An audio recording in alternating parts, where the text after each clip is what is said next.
Hello and welcome to the Glow Movement Podcast. My name is Sloan Reid, and on today's episode, we are breaking down the happiness equation brought to you from the book Solve for Happy by Mo Gawdat.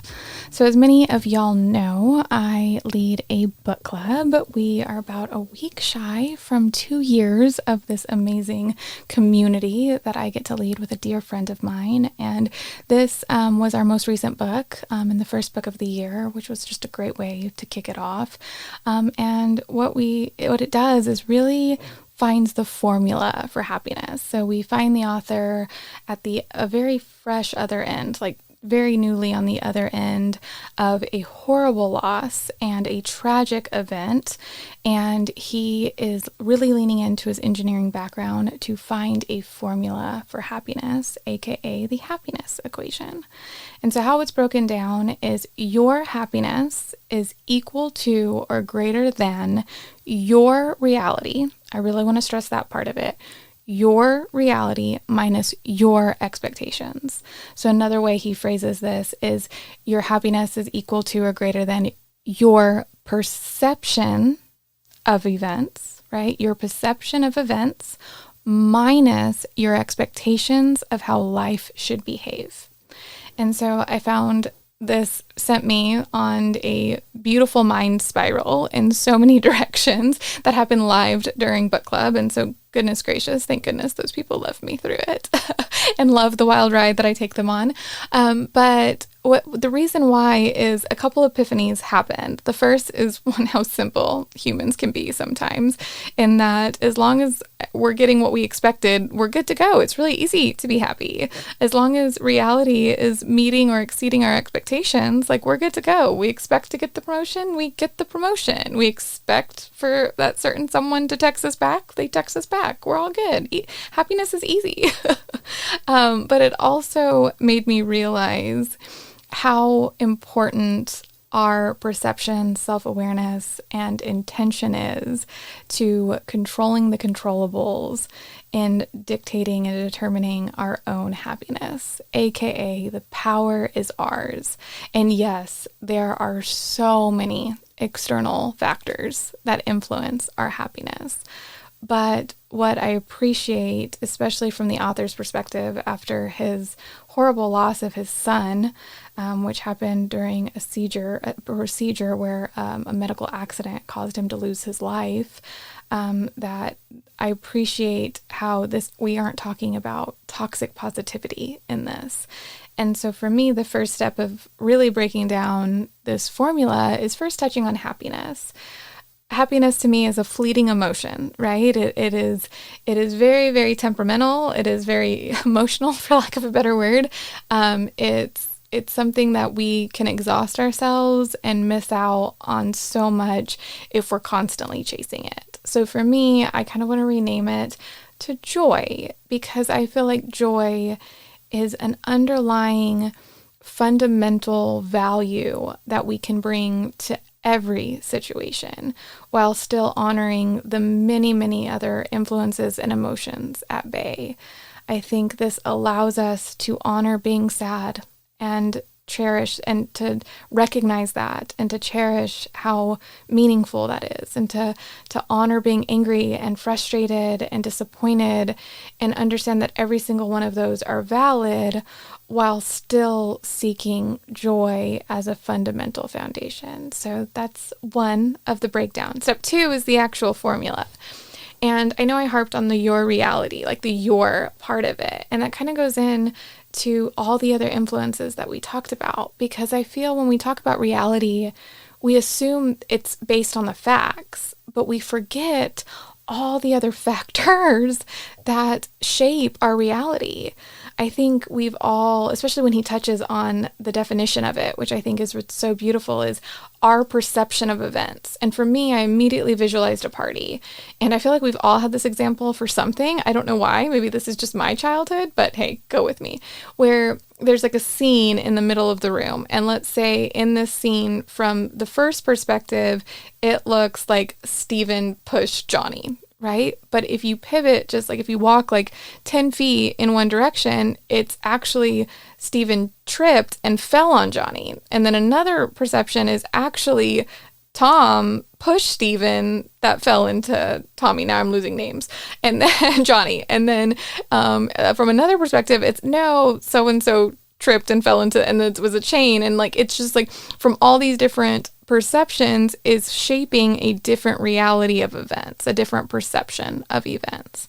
And so when we equate it to this, to our own happiness, how many of our biases are shaping our reality and hindering our happiness? How much are we allowing our past trauma, our past triggers, our biases, our culture, our other perceptions? How much are they influencing our perception? Our own limiting beliefs, our own past experiences or opportunities. How much of those like lenses, I almost think of it as like the saying of like rose-colored glasses. How many different colors of lenses do you have in those glasses that is skewing your quote unquote reality? And that doesn't mean that your reality is any less valid. It's just not as closely relied on in facts as a lot of us assume. So moving to the expectation side of this, when we have this skewed reality minus expectations, I really struggled on the expectation part of this. I think it triggered me, for lack of a better word, because I've been told so many times in my life that I have unrealistic expectations, or my expectations are too high for myself and for others. And for me, it has been very beneficial in many areas of my life and very detrimental in others. But I still had like a subconscious, like a heart pull of like, I don't want to let go of my expectations. And I guess it was almost like a fear of losing my motivation almost. And so because that triggered me in such a way, I spent a lot of time after reading these pages reflecting on why that was the case. And for me, I came to a very big aha moment in my growth path that in this scenario, expectations are tied to outcomes. And they're almost from a place of entitlement, right? When you base expectations on outcomes, it is from a place of you are entitled to something. And for me, this has already been triggering because I tied a lot of values and outcomes for a very, very long time. For me to determine whether an experience or an opportunity was a success completely lied in the outcome. That was where the value lied. And therefore, that is where my value lied. And I had to really, really fight as part of my growth journey into breaking free from that and finding value in something more meaningful, such as the journey and the process and the lessons learned.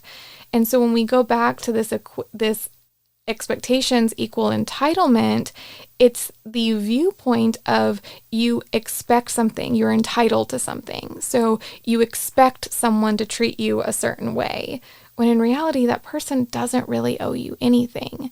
You expect to get a promotion, you feel you are entitled to that promotion, where there are many factors that influence whether you get that promotion or not, that are majority of the time way out of your control. So when we start letting go of expectations, for me, that I was like, okay, I'm ready to let go of it because I don't want to approach life from a sense of entitlement. Where am I placing the value? And it came from having a standard of excellence. Because where that falls is creating systems and processes with standards and intention that, regardless of the outcome, allow me to grow through the experience, right? So what that looks like when we come back to the reality of it, because this is all about moving forward, right? It's about using the happiness equation to grow in joy. And so when we're able to realize that our reality is often biased and it is often skewed, I believe it's because we're not approaching it from a place of grace and gratitude. When we are focused so much on that reality. Oftentimes it's a reality that happened in the past. And the longer it was away, the more skewed and more lenses come into play, skewing that reality. However, when we are still using expectations, our expectations keep updating, right? So we're using present expectations with past reality that is a past skewed reality, and it is a big hindrance to our happiness because we're shaming a past version or a past experience with updated expectations, and there's no wonder we feel depressed or shameful or whatever X emotion is that is the opposite or preventing happiness. And I was really guilty of this. I feel like we've all had that like 2 a.m. moment where you can't go to sleep because you're thinking of the time in second grade where you totally embarrassed yourself, right?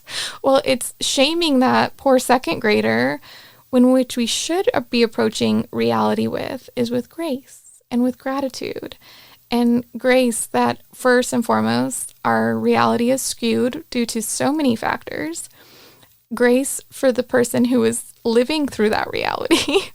And then gratitude for the experience and gratitude for the growth gained through that experience. Because what that allows us to do is remove the focus, right? So what's that saying? Where the focus goes, the energy flows. And when our reality is skewed, we tend to be so focused on the past, and that's where all our energy goes, preventing us to move forward in a productive way. So what grace and gratitude allows us to do is pivot away from the past, have grace for both past and present, and allow us to move forward with processes to have a better outcome in the future through these standards of what we expect. Because again, literally in my last episode, I talked about how important it is to have standards, but I think it's really, really important to identify how they're expectations versus standards. And a great way to kind of think about this difference that kind of was the aha in my own head was an expectation is walking into a test and expecting a grade, right? Walking into a test and having an expected outcome of a grade. Whereas standards are that you took the necessary steps to obtain the knowledge, to grow, to learn through the experience, to gain what was necessary, to learn through the experience. And so therefore, the grade is merely a reflection of the bigger picture, not where all the value is tied. So expectations versus standards. And so when we are applying that to our own happiness, it sets us free from a lot of the uncontrollables and allows us to still feel motivated and productive and empowered to control what we can and take our power back and thus seeking and living in joy. And so inspired by this book, this was just like one of the many, thank you for writing that ride with me, one of the many, as I call beautiful mind spirals that I went on in this book. And I'm actually starting a new mini series that is called 3-Minute Book Reviews, which is kind of like Take the Podcast meets book club and giving y'all a little extra bonus as we finish up those books, while I'll be reviewing the books we read and offering you some extra bonuses with them. So I will, the link to that you can find at glowmovement.com/book club. So that is glowmvmt.com/book club. And you'll see some fun resources with that. You'll see the 3-minute book review. You'll see all the details for book club if you ever want to join us live, upcoming books, our library of past books that we've read. So lots of things to explore there. And so that is your call to action, for lack of a better word, your challenge, your request is that you go check out book clubs. I'd love for you to be a part of it live, but if not, I would love for you to listen to my 3-minute book review on this book. Grab a copy for yourself. I'll include that link below, because my final thoughts are that you deserve happiness and you are worthy of happiness, and your perception of your life needs to be one of grace and gratitude because you're worth it. So with that, I will see y'all next week. I love you tons and have a great day.